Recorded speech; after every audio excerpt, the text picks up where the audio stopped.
We do import yellow maize, but does not mean we have stopped buying from them because that's the reason. But we do import yellow maize from time to time. For about 3 years now, I think we've imported. When the prices are higher, we bring in the maize to give us a lower cost of production so that we can compete with the imported chicken out there. Because the price the imported chicken arrives over here is relatively low compared to what is being produced. So with a higher cost of production, you can't really compete with the imported chicken. So you'd put the high cost of production here as the main cause of the high prices that you are offering to the consumer? Relatively, yeah, the high cost of production, but I also looked at it from this angle that the goods coming from there, their maize or whatever has been subsidized, which is a lower cost for them to produce over there. So if you don't have that thing relatively here, you're going to run into that problem. If they can't compete with cheap imports in their own markets, not much chance of Ghana's farmers selling abroad, no matter how tasty and well cared for the product.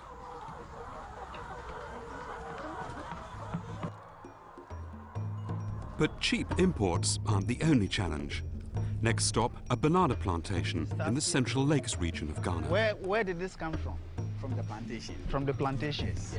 Then the selection process begins. Volta River estates export to the EU, to Europe.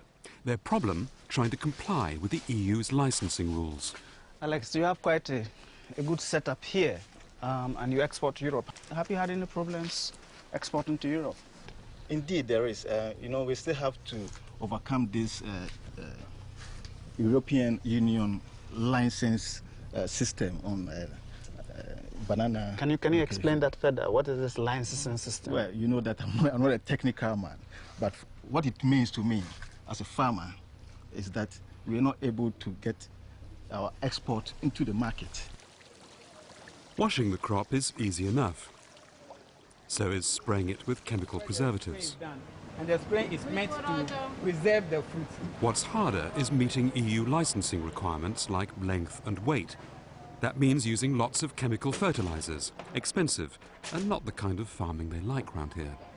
I think that the idea of length and sizes in bananas are just exaggeration of the actual matter, because to make your bananas grow big in size and in length, all that you have to do is to dump a lot of chemical fertilizer, and in the next couple of months you have your big length, your big sizes, and then your length.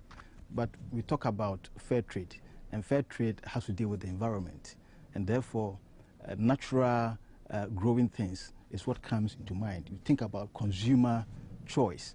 So we as a fair trade company, we believe that we have to grow our bananas in a more sustainable way. So in future, they'd like to go organic, if consumers will pay. Meantime, licensing rules and ever-changing quotas constitute for Augustine a serious non-tariff barrier. Not exactly a tax, but still a restriction on trade. For somebody like me who is in trade advocacy, that appears to be another barrier to trade. They're closing the doors on us. They're opening the doors with one hand, saying we are doing away with quotas, we are removing or reducing taxes, import duties, tariffs, and so on. Meanwhile, with the other hand, they are closing the door by bringing in quality requirements that are far beyond the capacity of local producers, especially the small-scale producers. Here, I wouldn't buy a banana using a tape to measure. The farmer, when he's growing it, hasn't got a tape to be measuring.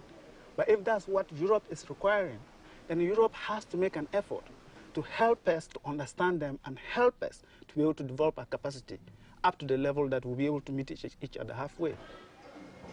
That Ghana is still largely a rural and agricultural-based economy. About 70% of our people earn their living in agricultural activity. And part of this, the more paying part of agricultural activity is that which is committed to exports. So if as a result of the increasing quality requirements by Europe, we lose out on our agricultural exports, and what it means is that those who are currently engaged in agricultural exports are going to lose their jobs. After all this, you might be forgiven for wondering how Ghana's farmers can ever export at all. But time for a success story, and so we drive through the south of Ghana to Tema. Athena Foods makes pineapple juice. It's also had problems with non-tariff barriers, but its canny US-trained manager found a way round them. So one local producer who has captured a thriving export market. But tell me, you've been doing exports to Europe for quite some time now, more than a year, more than 3 years. Have you had any problems meeting the EU requirements, EU regulations and so on? Yes. What exactly is the problem? When we started, the product was pretty good. The fruits, the analysis in Germany came out very well. And it was so good that one buyer was actually using it for baby food formulation. Then we ran out of fruits, went to Ivory Coast. And with the concentrates that were made from those fruits, they had high ethanol residues on them. This is the name of a chemical. Yes, it is a chemical. The EU has a regulation on the amount of residue of this chemical that can be allowed on a fruit or on the extract of a fruit. Exactly. Okay. Exactly. How did you overcome this problem? We tried working with the Ghana Standards Ghana Board. Standards Board. Okay. They didn't even have the mechanism to analyze it. Then we realized that